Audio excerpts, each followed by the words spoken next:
Olá, tudo bem? Neste vídeo damos continuidade ao capítulo 11 do Evangelho de Lucas. No vídeo anterior estudamos a oração que Jesus nos ensinou, o Pai Nosso, e a parábola do amigo teimoso, que trata da mentalização. Recomendo com veemência que você assista o vídeo anterior, talvez o mais importante desta série de 30 vídeos sobre o Evangelho de Lucas. Neste estudo vou me utilizar desta tradução das edições paulinas, que eu prezo muito. Estava Jesus expelindo um demônio, o qual era mudo. Depois de ter expelido o demônio, o mudo falou, e as multidões ficaram maravilhadas. Mas alguns deles disseram: ele expele os demônios por virtude de Beelzebul, príncipe dos demônios. Beelzebul era o deus dos filisteus, ou melhor dizendo, era o espírito protetor daquele povo, assim como Javé era o espírito protetor dos israelitas. Havia uma grande rivalidade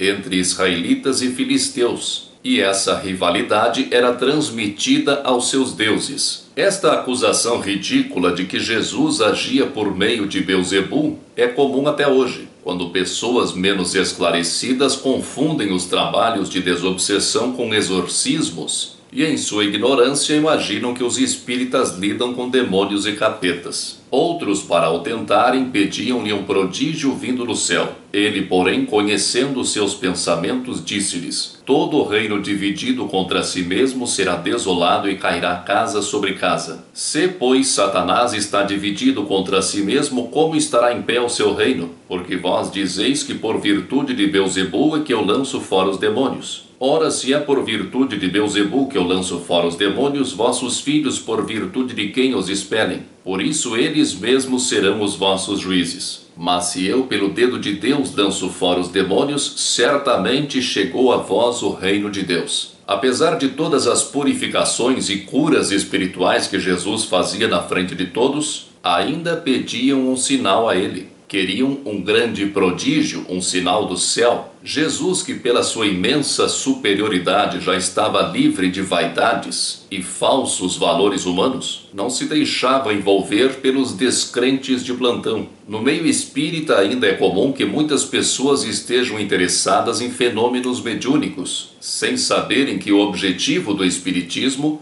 é a evangelização, é a interiorização e a prática do ensinamento de Jesus. Jesus expõe o absurdo das suas acusações, pois, como ele mesmo disse outra vez, pelo fruto se conhece a árvore. Como é que Satanás faria algo contra ele mesmo? Se o fruto é bom, a árvore é boa. Pela ação se conhece o agente. Isto ainda é válido para os detratores do Espiritismo. Se o Espiritismo prega a moral do Cristo em sua pureza original, como é encontrada nos evangelhos, sem teologias e dogmas, como sustentar que o espiritismo seja obra do diabo? Mas o fato é que Jesus não atendia aos pedidos fúteis de sinais do céu. Nós também não devemos nos deixar levar pela vaidade ou pretensão de poder, que não é nosso, mas de Deus, e abusarmos da fenomenologia mediúnica para agradar curiosos, para arrebanhar prosélitos. Pela fala de Jesus, nós notamos que os judeus tinham práticas de exorcismo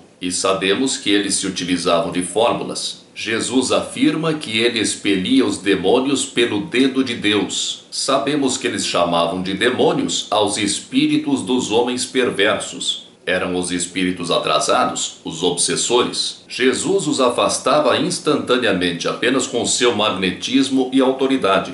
Mas deixa o recado a todos nós. A desobsessão deve ser realizada com o dedo de Deus, ou seja, em nome de Deus. Temos que nos imbuir de servirmos como instrumentos de Deus, veículos da manifestação de Deus. Tudo de bom, tudo de positivo que acontece por nosso intermédio é obra de Deus. Somos apenas ferramentas imperfeitas de que Deus se serve. A infinita generosidade de Deus permite que sejamos úteis apesar da nossa pequeneza espiritual. O dedo de Deus é a manifestação de Deus em nossas vidas. E essa manifestação ocorre todos os dias, desde que estejamos receptivos a percebê-la, aceitá-la e assimilá-la. Não temos condições de compreender a Deus, mas o pressentimos, através da prática edificante que nos eleva o espírito, através do estudo que nos aproxima mais do conhecimento das leis de Deus perfeitas e imutáveis, através da oração, em que entramos em contato com os espíritos superiores a nós, que são instrumentos de Deus mais próximos dele, através da meditação em que sentimos o nosso Cristo interno, que é a partícula de Deus em nós, através da prática da caridade, em que ousamos dar de nós ao próximo, numa tímida imitação de Deus que dá de si mesmo aos seus filhos. A caridade é indispensável para quem pretende se dizer crente em Deus. A ausência da caridade é o ateísmo prático. Mesmo que alguém se diga crente em Deus, se não fizer nada pelo seu próximo, se não der de si mesmo ao seu próximo, é na prática um ateu. Porque ter fé em Deus pressupõe obediência, fidelidade, lealdade. E isso é imitar Deus na medida da nossa capacidade. Quem não é obediente, fiel, leal a Deus, imitando a Deus através da caridade, é partidário de um ateísmo prático que é mais nefasto que o ateísmo ideológico assumido por muitas pessoas boas e caridosas, que não creem em Deus por não tê-lo compreendido. Eu particularmente confesso que se a única visão de Deus que eu tivesse conhecido fosse a imagem do Deus que passa a vida apanhando do diabo, como é o Deus pregado pelos fundamentalistas, eu também seria ateu. Jesus afastava os espíritos obsessores. Hoje, pelo amor de Jesus, procuramos esclarecer os espíritos obsessores, muitas vezes vítimas de outras existências das pessoas a que hoje perseguem. Isto só é possível pelo conhecimento proporcionado por Jesus de que o reino de Deus está dentro de nós e que compete a nós mesmos nos desenvolvermos moralmente, resgatando espontaneamente os nossos erros do passado, ajudando aos que necessitam e que muitas vezes foram prejudicados por nós mesmos no passado. A evolução moral é que nos permitirá viver o reino de Deus, que é o nosso próximo estágio evolutivo, em que as coisas do espírito hão de predominar naturalmente sobre as coisas da matéria. Quando um valente armado guarda a entrada da sua casa, estão em segurança os bens que possui. Porém, se sobrevindo outro mais valente do que ele o vencer, tira-lhe todas as suas armas em que confiava e repartirá os seus despojos. Quem não é comigo é contra mim, e quem não colhe comigo desperdiça. Podemos perfeitamente compreender esta casa a que se refere Jesus como a nossa casa mental. A segurança da nossa casa mental é proporcional à vigilância sobre os nossos pensamentos, palavras e ações. Orai e vigiai, nos recomendou Jesus. Se nossa proteção não for esta recomendada por Jesus, inevitavelmente ela será frágil e poderá ser vencida por alguma mente mais forte que a nossa. Assim ocorrem os processos obsessivos nos seus estágios mais graves, como a subjugação e a possessão. Alguém pode estranhar que Jesus afirme aqui que quem não é com ele é contra ele. Mas esta observação se dirige ao livre-arbítrio que temos e que deve optar pelo bem ou pelo mal. Como nos ensina Emmanuel, entre o bem e o mal não há neutralidade. Emmanuel nos diz que quem não edifica o bem, só por essa omissão já está forjando o mal, em forma de negligência. Nesta tradução que eu estou utilizando para este vídeo, diz que quem não colhe comigo desperdiça. Mas a melhor tradução para esta passagem é: quem não ajunta comigo espalha. Parece se tratar de um ditado referindo-se a juntar os pés. Quem junta os pés não faz nada, fica imóvel. Quem espalha os pés caminha, anda. Quem não é com Jesus é, por inação, contra Jesus. Quem não espalha os pés ou quem não anda com Jesus, junta os pés, ou seja, fica imóvel, inativo, paralisado. Quando o espírito imundo saiu de um homem, anda por lugares secos buscando repouso,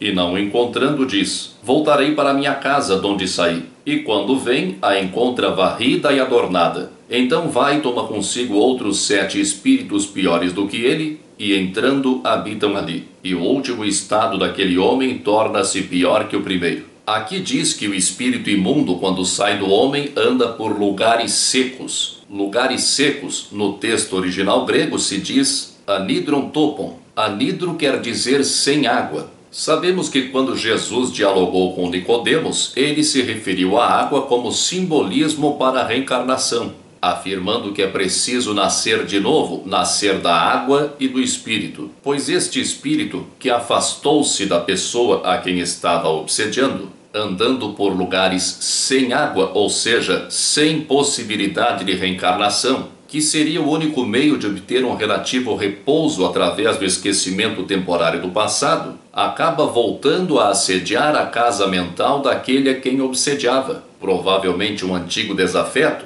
um velho conhecido de outras existências. Este espírito encontra a casa mental varrida e adornada. Varrida, limpa das antigas imagens, adornada, enfeitada com novos conceitos e ideias, mas ainda não preenchida, não ocupada por novas imagens positivas, por princípios morais sólidos, por propósitos consistentes. A casa mental livrou-se de antigos hábitos, mas ainda não adquiriu novos hábitos. Como uma pessoa viciada que tem uma recaída por invigilância, o seu estado se torna pior do que antes. O texto fala em 7 espíritos que acompanhariam o primeiro espírito. O número 7 é usado como um superlativo. Quando se fala que Jesus expulsou 7 demônios de Maria Madalena, por exemplo, não quer dizer que havia 7 espíritos, mas que ela era tida como louca ou passava por uma obsessão complexa.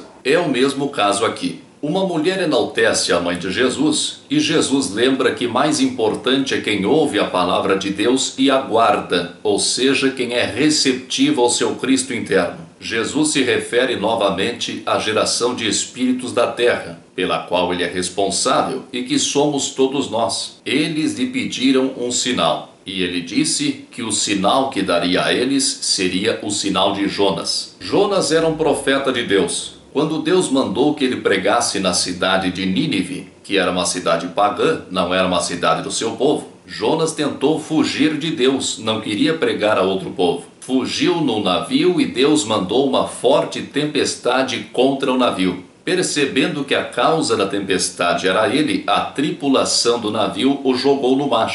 E Deus providenciou que um grande peixe ou uma baleia o engolisse. Jonas ficou 3 dias dentro da baleia, orou a Deus, e a baleia o devolveu à terra para que ele pudesse se desincumbir da sua missão. No seu preconceito, Jonas não quis se rebaixar e pregar para um povo considerado impuro. Em Mateus, Jesus ressalta o sinal de Jonas como sendo o fato de Jonas ter ficado 3 dias nas entranhas da baleia, assim como ele, Jesus, ficaria 3 dias nas entranhas da terra. Aqui no Evangelho de Lucas, que nós estamos estudando, o sinal de Jonas a que Jesus se refere é que os ninivitas, os habitantes da cidade de Nínive, mesmo não conhecendo Jonas, mesmo sendo de outro povo, acreditaram nele e mudaram a sua mente, reformaram as suas ideias, os seus sentimentos, os seus pensamentos. Jesus menciona também a rainha de Sabá, que veio de longe para ouvir a sabedoria de Salomão. Pois o povo judeu, o povo ao qual Jesus pertencia, diferentemente dos ninivitas em relação a Jonas, ou da rainha de Sabá em relação a Salomão, não o ouvia. Mas temos que prestar atenção a este fato de os 2 evangelistas salientarem sinais diferentes em relação a Jonas. Ou Jesus apenas se referiu a Jonas e eles é que deduziram a qual sinal Jesus se referia, ou Jesus pode ter se referido à história de Jonas de um modo geral, ao livro de Jonas, que é um dos livros da Bíblia. Jesus deixou dito para nós: ide e pregai o evangelho a toda a criatura. Jonas, antes de ter ficado 3 dias nas entranhas da baleia, não queria pregar aos outros. Jesus, enquanto esteve encarnado, ficou circunscrito à sua região. Mas depois de ter passado 3 dias nas entranhas da terra, começou a espalhar-se pelo mundo. Tanto é que a sua mensagem chegou até nós. O nome Jonas quer dizer pombo. O pai de Jonas era Amitai, que quer dizer minha verdade. O pombo tem um simbolismo importante na Bíblia, desde o Gênesis, que é o primeiro livro da Bíblia, em que Noé, quando estava na arca, isolado, cercado pela água, mandou um pombo para ver se a água já havia baixado, e o pombo volta com um ramo de oliveira no bico. O pombo então representa a esperança atendida e um sinal de que não estamos isolados, de que há vida além de nós, do nosso próprio grupo, do nosso campo visível. O pombo é o mensageiro da esperança e da solidariedade. Jonas era filho de Amitai.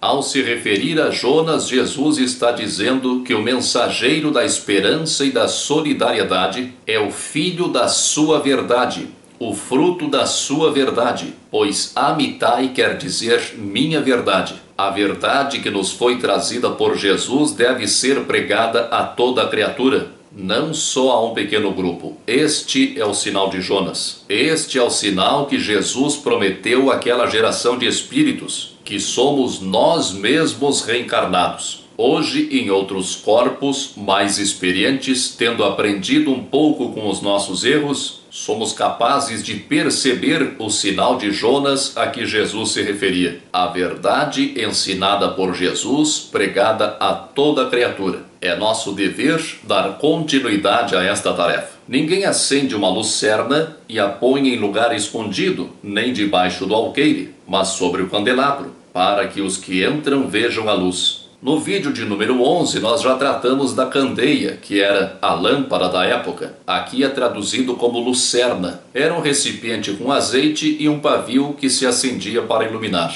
O alqueire era um cesto que servia como unidade de medida. Não se põe a candeia debaixo do alqueire. Não se esconde a luz deve ficar sobre o candelabro. Nossa luz deve estar em evidência. É nosso dever iluminar ao próximo com a nossa luz, por mais opaca que seja. O teu olho é a lucerna do teu corpo. Se o teu olho for puro, todo o teu corpo terá luz. Se, porém, for mau, também o teu corpo será tenebroso. Vê, pois, que a luz que está em ti não seja trevas. Se, pois, o teu corpo for todo lúcido, sem ter parte alguma escura, todo ele será luminoso, e iluminar-te-á como uma lâmpada resplandecente. A lâmpada do corpo é o olho. A lâmpada que ilumina a nós mesmos é o nosso olho, pois é através da percepção visual que nós recebemos as imagens das pessoas, das coisas, do mundo. Se nós vemos as coisas com simplicidade, estaremos iluminando a nós mesmos e, consequentemente, aos outros. Se vemos as coisas com maldade, estaremos em trevas. E é isso que passaremos para o próximo. A maneira como nós percebemos o mundo é determinante para o nosso estado de luz ou treva. É interessante notar que Jesus não diz os olhos, mas o olho. Lembramos do chamado terceiro olho, que é o chakra frontal, ou centro de força frontal,